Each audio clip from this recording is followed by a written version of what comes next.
Hi, I want to talk about an important aspect of the God principle to help us better wrap our heads around its special nature. That important aspect is how its oneness has within it what we on the human scene sometimes experience as a kind of duality, or just for fun, what I like to call the two-ness of oneness. Some of the insights on this topic come from a special kind of thinking, infinite spiritual thinking, which may be 2 or 3 levels of abstraction above what we might call spiritually minded thinking, and from the ensuing experiences. Of course, my descriptions are mostly finite models or metaphors, perhaps spiritual proto-science, since true knowing of the oneness is a whole nother matter. Infinite spiritual thinking is to this topic as mathematics is to physics. If we're going to talk about quantum mechanics with any rigor, we would need some higher math. Nevertheless, you can learn a lot about quantum mechanics without actually doing the math yourself. I'm going to attempt the same approach here, sharing some insights from infinite spiritual thinking without actually dragging you into it for now. I'm going to try to talk about this at a fairly high level of abstraction, so we don't get bogged down at the outset, which is easy to do. This means we're going to take a top-down approach, rather than starting with the world of observation and trying to work our way back to the first principle. We will use that approach for 2 reasons. First, it's much simpler, and second, it's really the best way to start thinking about this topic. In practice, I find the only way to get to the infinite oneness is to start there. Perhaps we will grapple with the bottom-up approach later. Let's start with our sense of the divine as an infinite spiritual singularity.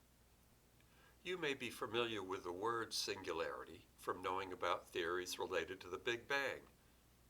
In this case, the primary and overwhelming nature of this singularity is its oneness. This divine singularity, this oneness, is self-existent. Everything else is derivative. It would be worthwhile to spend some time thinking and meditating on this idea of infinite oneness and infinite self-existent spiritual singularity, even one infinite I. That's the first person singular I, not this one. One infinite I. The oneness of the divine is one of its essential characteristics. So when we deconstruct this oneness into attributes or qualities, it is to better understand the nature of the oneness. The oneness doesn't in fact devolve into parts and cannot really be deconstructed. It is just to help us understand its nature. The oneness, the infinite I, the God principle, is indivisible. One. Grasping new ideas is often hindered by the need to let go of old ideas, so I'm trying to use language here that will minimize this hindrance.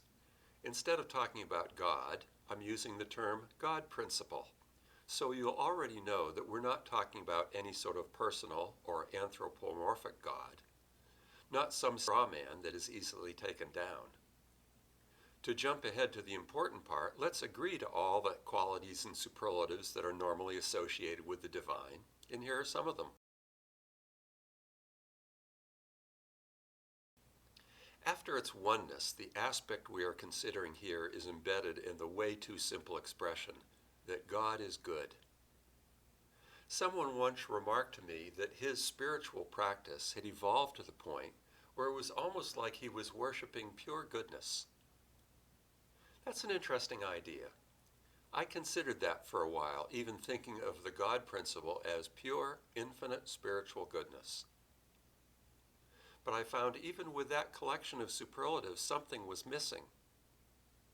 The key point I want to offer here is that we on the human scene experience that goodness has 2 sides to it. For example, it's good that I have a place to live. However, It's also good that there are no snakes in my house. So there's a goodness related to what is and a goodness related to what is not. It's sort of like one of those advertisements you may have seen on TV where they say their product provides everything you want and nothing you don't. Having everything you want and nothing you don't covers the bases for something to be considered completely good.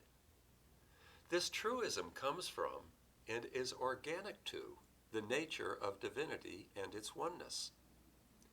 If one's sense of goodness is only affirmative and not also what I am here calling exclusionary, then worshiping pure infinite goodness will at length fall short of the wholeness of the divine. It's not the whole story. Here are a few examples. Where I worked in the early 90s, we used to debate the definition of quality. Does it mean inherent goodness or freedom from defects? As I remember, the other choices were fitness for use and meeting the customer's requirements, which are a combination of both. There's a common saying used in the U.S. court system: to tell the truth, the whole truth, and nothing but the truth.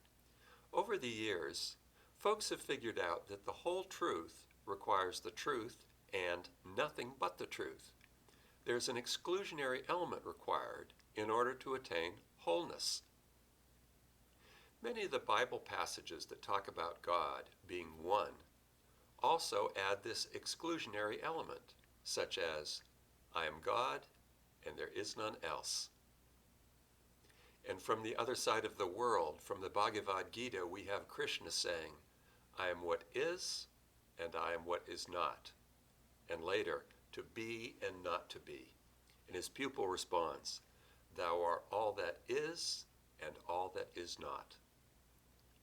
The famous scientist Niels Bohr once said, the opposite of a great truth is another truth.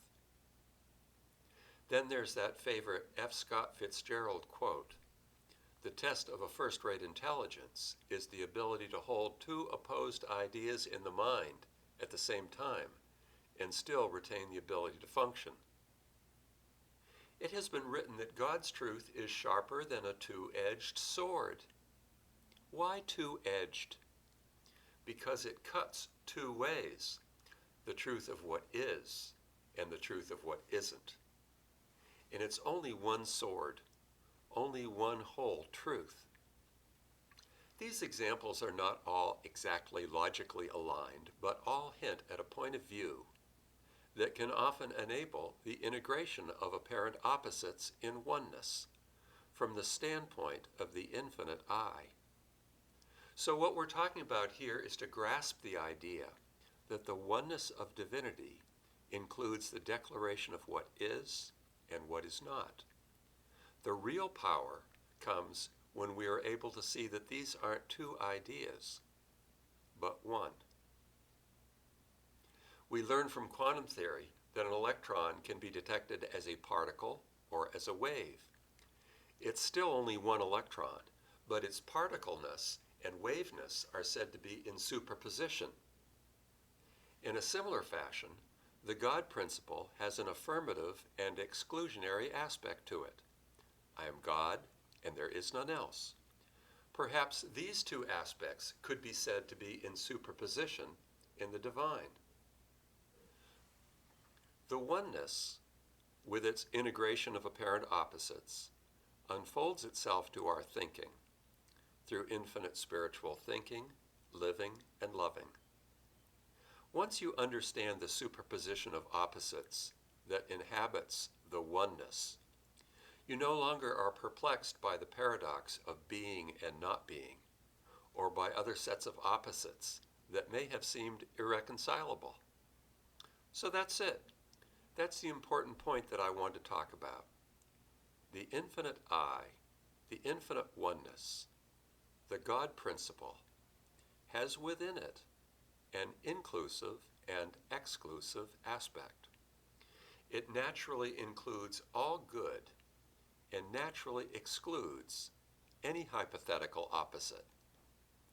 Obviously, bringing this spiritual concept of exclusion into the human scene must be done with great care. And to reiterate, it's being able to grasp the information in the phrase, I'm God and there is none else, to be not two ideas, but one infinite, holy I.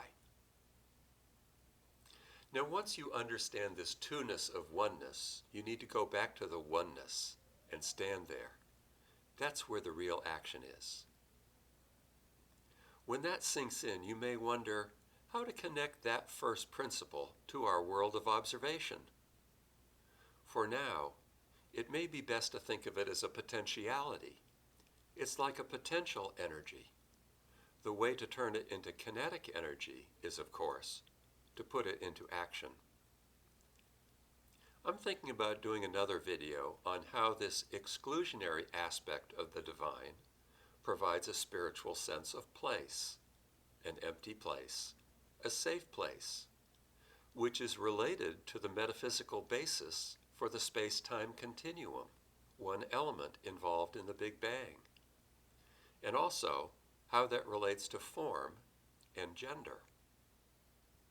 I hope some of this has made sense to you. Thank you for being a thoughtful listener. Until next time.